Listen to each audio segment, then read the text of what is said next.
सभी को नमस्ते। आप सभी का उन्नयनम यूट्यूब चैनल में स्वागत है। यह वीडियो पसंद आए तो लाइक कमेंट शेयर करें। अन्य वीडियोस देखने के लिए इस चैनल को ज़रूर सब्सक्राइब करें। आज हम कक्षा 10वीं का मणिका पाठ्यपुस्तक भाग 2 का चतुर्थः पाठः आज्ञा गुरूणाम ही अभिचारणीया इसको पढ़ रहे हैं। तो सर्वप्रथम शब्द है आज्ञा। आज्ञा शब्द का अर्थ होता है आदेश, ऑर्डर। गुरूणाम गुरुओं का। अब गुरु शब्द का अर्थ होता है जो अज्ञान रूपी अंधकार को दूर करके ज्ञान रूपी प्रकाश फैलाएं। जो जीवन में जो भी कठिन परिस्थितियां हैं उनको सुलझाने का साहस दें, तो ऐसे लोगों को हम गुरु कहते हैं। चाहे माता पिता हो, चाहे आचार्य हो, चाहे छोटा हो बड़ा हो, कोई भी जो इन परिस्थितियों में हमें साहस दे, अज्ञान को दूर करने का साहस दें, उन लोगों को गुरु कहते हैं। और अविचारणीय, विचारणीय का विलोम पद है अविचारणीय। विचारणीय का माने विचार करने योग्य, अविचारणीय माने विचार करने योग्य नहीं। गुरुओं की आज्ञा पर कभी विचार करने योग्य नहीं है, क्योंकि वो वही बात कहते हैं, वही वचन बोलते हैं जो आपके लिए योग्य हो। तो इसलिए उन बातों पर विचार करने की कोई आवश्यकता नहीं। वो जैसा कहते हैं उनको अपने जीवन में वैसा करना चाहिए। अब यदि उन पर शंका करते हैं, उनके बातों को आप अवमानना करते हैं, तो क्या कठिनाइयाँ आती हैं, क्या परेशानियाँ आती हैं, इस पाठ के माध्यम से हम जानने का प्रयास करते हैं।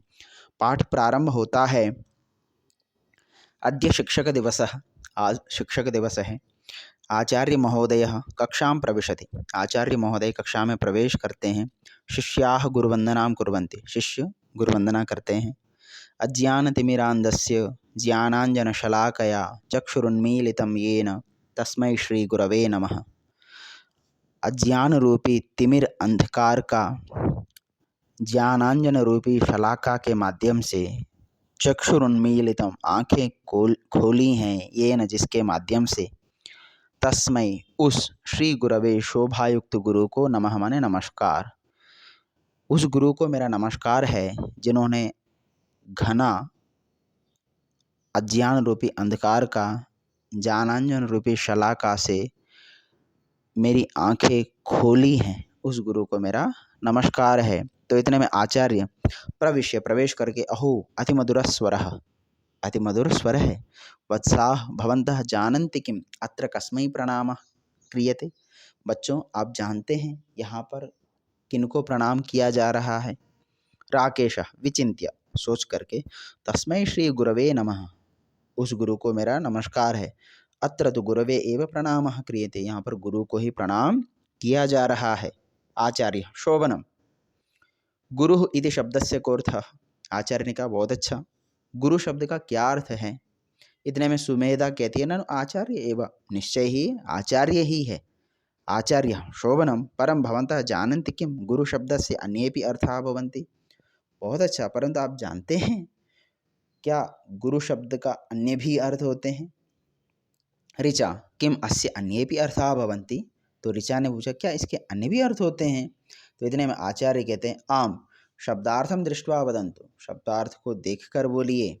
राधिका ज्ञान वृद्धः आदरणीयः गरिष्ठः, ज्ञान वृद्ध जो नॉलेज पर्सन है, आदरणीय जो सम्मान के योग्य है, और गरिष्ठ माने जो बड़े, ये सारे के सारे गुरु ही हैं।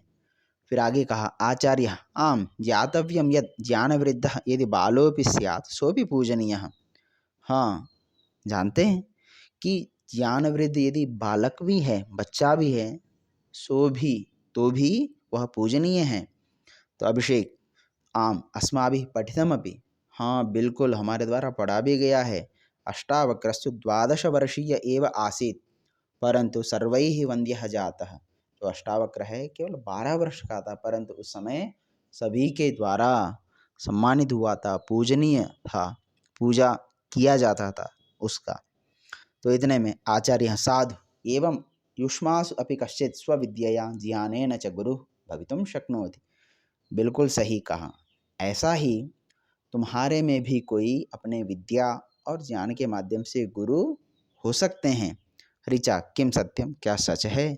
आचार्य आम श्रावयामि एकां कथां यत्र वानराणां वरिष्ठस्य यूथ यूथपतेः उपदेशम अवमत्य वानराः दुखिनः भवन्ति। बिल्कुल सुना रहा हूँ एक कथा, जहाँ पर बंदरों के वरिष्ठ जो उनके समूह के पति थे, पालक थे, उनके उपदेश की अवमानना करके, न मानकर तिरस्कार करके बंदर दुखी हुए। तो आप देखते हैं, सर्वे छात्रा श्रोतुमिच्छामः, सभी छात्रों ने कहा हम सुनना चाहते हैं। तब प्रारंभ होता है पाठ। कस्मिंश्चित् नगरे चंद्रो नाम भूपतिः प्रतिवसति स्म।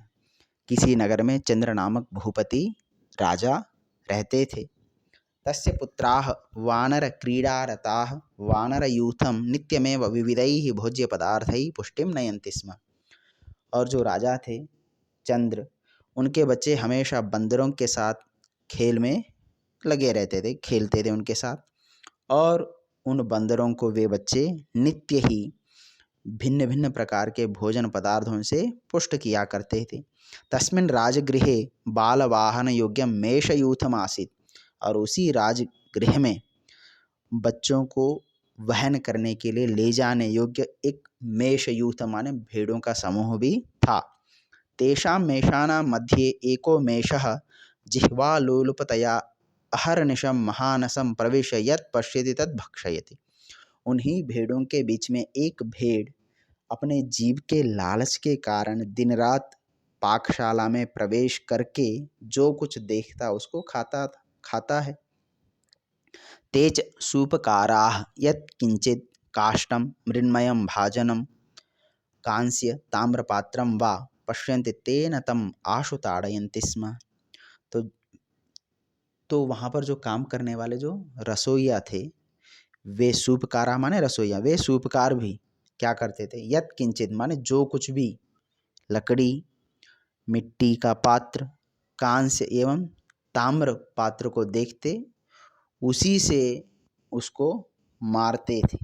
मेषस्य सूपकाराणां च कलहम अवेक्ष्य नीतिविदाम अग्रणीः वानरयूथपतिः अचिंतयत्। उन मेष और इन रसोइयों के बीच का जो कलह को देखकर नीति को जानने वाले अग्रणी श्रेष्ठ वानर यूथपति माने बंदरों के समूह का स्वामी ने सोचा, एतेषां कलहो न वानराणाम हिताय। इनका जो कलह है वह वानरों के हित के लिए नहीं है। एवं विचार्य स यूथपः सर्वान् कपीन् आहूय रहसि अवदत्। इस प्रकार के विचार करके यूथपः शब्द का भी वही है, उस समूह का स्वामी, पति, पालक सभी बंदरों को बुलाकर रहस्य में बोला, सूपकाराणां मेषेन सह एषः कलह नूनं भवतां विनाश कारणं भविष्यति। इन रसोइया और भेड़ों, जो मेषेन माने इन भेड़ों का जो बीच में जो झगड़ा है वह निश्चय ही आपका विनाश का कारण होगा। उक्तम ही कहा भी गया है, तस्मात् स्यात् कलहो यत्र गृहे नित्यम अकारणः तद्गृहं जीवितं वांछन् दूरतः परिवर्जयेत्। एक एक शब्द का अर्थ समझना पहले, फिर बाद में भावार्थ समझते हैं श्लोक का।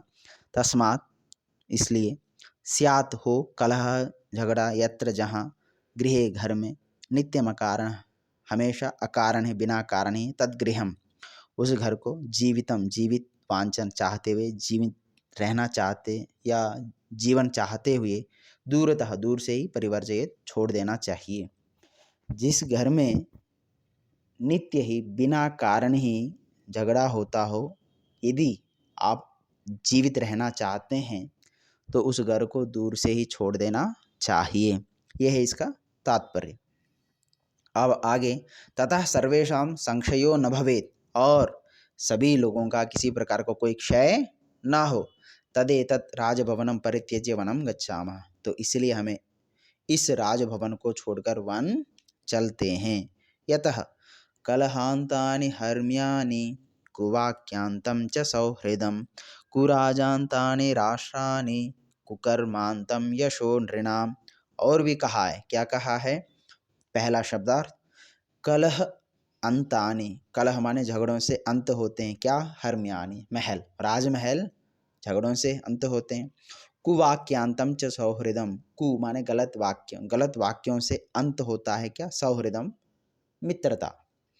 कुराजान्तानि, कु माने गलत राजाओं से अंत होते राष्ट्रानि माने देश। कुकर्मांतम यशो नृणाम, कुकर्म गलत कर्मों से अंत होता यश माने कीर्ति, किसका? मनुष्यों का। तो भावार्थ है महलों का विनाश, हर्म्य माने महलों का विनाश कलहों से, मित्रता का विनाश गलत वाक्यों से, राष्ट्रों का, देश का विनाश गलत राजा से, और मनुष्यों में जो स्थित यश है उस यश का नाश कुकर्मों से, गलत कामों से होता है। तो इसलिए इस महलों का नाश जो झगड़ा चल रहा है इससे हो सकता है, इसलिए इनको छोड़ देना चाहिए। तो ऐसा कह के तस्य वचनम अश्रद्धेयम मत्वा मदोद्धताः कपयः प्रहस्य अवदन्, उस यूथपति के, उस स्वामी के वचन को अश्रद्धेय मत्वा, अश्रद्धा मानकर, न मानकर, मदोद्धता मद से उद्धत बंदर हंसकर बोले, भोः किमिदम उच्यते, हे भाई क्या आप कह रहे हैं?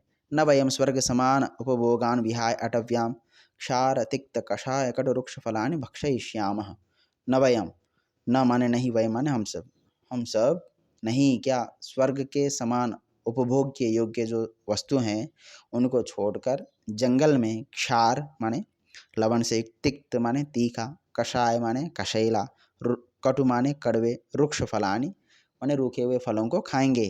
भाई हम सब जो स्वर्ग के समान उपलब्ध होने वाले जो पदार्थ हैं उन सबको छोड़कर हम जंगल में इस प्रकार के पदार्थों का भक्षण नहीं करेंगे।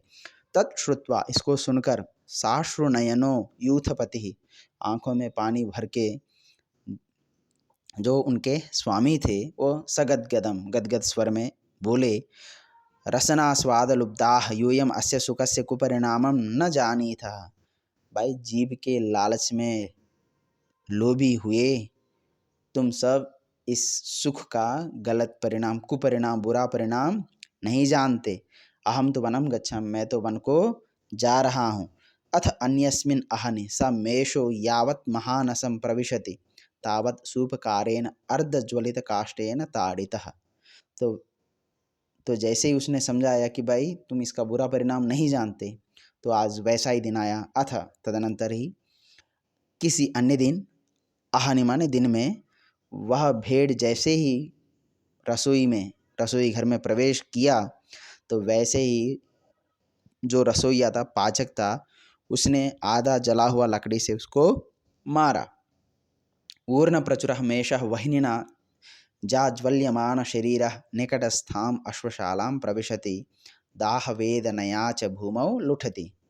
तो ऊन प्रचुर माने बहुत ज़्यादा ऊन से युक्त जो मेष था, भेड़ था, वह वह्निना जाज्वल्यमान शरीरः माने आग से प्रज्वलित, अत्यधिक तीव्र ज्वाला से युक्त शरीर से, निकटस्थम पास में स्थित अश्वशाला में प्रवेश करता है और अपने दाह वेदनया, उस जलने की पीड़ा से वह भूमि में लौटता है। तस्य क्षितौ प्रलुठतः तृणेषु वह्निज्वालाः समुत्थिताः, और जैसे ही उसके धरती पर लौटने से वहाँ पर स्थित जो तृण थे माने घास फूस थे, उसमें ही आग की ज्वालाएं उठी। अब आगे, ज्वालमालाकुलाः अश्वाः प्राणत्राणाय इतस्ततः अधावन, जब ज्वालाएं हर तरफ से मालाओं की तरफ फैल गए तो जो घोड़े थे अपने प्राणों की रक्षा के लिए इधर उधर दौड़े। तेषु केचित् दग्धाः केचित् अर्धदग्धाः केचन च पंचत्वं गताः, तो उनमें कुछ तो जल गए, कुछ आधे जले और कुछ तो मृत्यु को ही प्राप्त हो गए। दग्धाम हयशालाम विज्ञाय, दग्ध हुए अश्वशाला को जानकर सविषादः राजा शालिहोत्रज्ञान वैद्यान आहूय अपृच्छत। जले हुए गुड़शाला को, घोड़ाओं का जो अस्तबल है जो, उसको जानकर बहुत दुखी से राजा ने शालिहोत्र, एक विद्वान हुए हैं जिन्होंने पशुओं की चिकित्सा से संबंधित पुस्तक लिखी है, तो उस पुस्तक को जानने वाले जो वैद्य थे माने पशु चिकित्सक जो थे, उनको बुलाकर पूछा, हा दग्धाः में घोटकाः कथम रक्षणीया, हाय हाय मेरे घोड़े दग्ध हो चुके हैं, तो उनको अब कैसे बचाया जाए। सपदि उपायः क्रियताम्, शीघ्र ही उपाय करिए। तदा राजवैद्यः प्रोवाच, तभी राजवैद्य ने बोला, कपीनां मेधसा दोषो वह्निदाः समुद्भवः अश्वानां नाशमभ्यैति तमः सूर्योदये यथा। कपीनां बंदरों का, मेधसा चर्बी से, दोषः दोष, वह्निदाः समुद्भवः आग के दाह से उत्पन्न, अश्वानाम घोड़ों का, नाशम नाश को अभ्येति प्राप्त होता है, तमः अंधकार, सूर्योदय सूर्य के उदय होने पर, यथा जैसे। तो जैसे सूर्योदय होने पर अंधकार का नाश होता है, सूर्योदय होने पर अंधकार का नाश होता है, उसी प्रकार जो आग के दाह से उत्पन्न जो घोड़ों का जो दोष है वह कपी माने बंदरों के चर्बी से हो जाएगा। यदि आप घोड़ों को ठीक करना चाहते तो उसका उपाय है केवल बंदरों का चर्बी। तो इतना कहते यथोचितं क्रियताम् इति राजादेशं श्रुत्वा सर्वे भयत्रस्ताः कपयः अचिन्तयन्। तो जैसा उचित हो वैसे करिए, ऐसा राजादेश का वचन सुनकर सभी भय से त्रस्त परेशान बंदरों ने सोचा, हा हताः वयम, हाय है हम तो मर गए, अवधीरिताः अस्माभिः गुरुजनोपदेशाः, भाई हमने अवधीरिता माने न माने हैं, किनके, अस्माभि हमारे द्वारा नहीं माने हैं गुरुजनों का उपदेश। उक्तम ही मित्र रूपा ही रिपवः संभाष्यन्ते विचक्षणैः ये हितं वाक्यमुत्सृज्य विपरीतोपसेविनः। शब्दों का अर्थ है मित्र रूपा, मित्र के रूप में स्थित, ही रिपवः शत्रु, संभाष्यन्ते बोलते हैं, विचक्षण विद्वानों के द्वारा, ये हितम जो हितकारी, वाक्यम वाक्य को, उत्सृज्य छोड़कर, विपरीत जो विपरीत हैं, उपसेविनः जो उनकी अपने जीवन में उतारते हैं उनकी बातों को। भाई जो हितकारी वाक्यों को छोड़कर जो अहितकारी जो विपरीत वाक्य उनको अपने जीवन में उतारते हैं, वे वास्तव में ही मित्र के रूप में स्थित कौन है, शत्रु हैं, ऐसा विद्वान लोग कहते हैं। विद्वान लोगों का विचार है, ऐसा बोलते हैं। भाई जो हितकारी वाक्यों को छोड़कर अहितकारी वाक्यों को अपने जीवन में उतारते हैं वो वास्तव में कैसे हैं, शत्रु हैं, मित्र के रूप में स्थित। वो मित्र नहीं है, शत्रु ही है, ऐसा कहते हैं। तो इसलिए आप भी जो भी गुरु हैं, जो विद्वान पुरुष हैं, जो आपकी भलाई चाहते हैं, उनकी बातों को हमेशा अपने जीवन में वैसे के वैसे अपनाइए और अपने जीवन को सफल बनाइए, अन्यथा जीवन में उतारिए और जीवन को सफल जरूर बनाइए। धन्यवाद।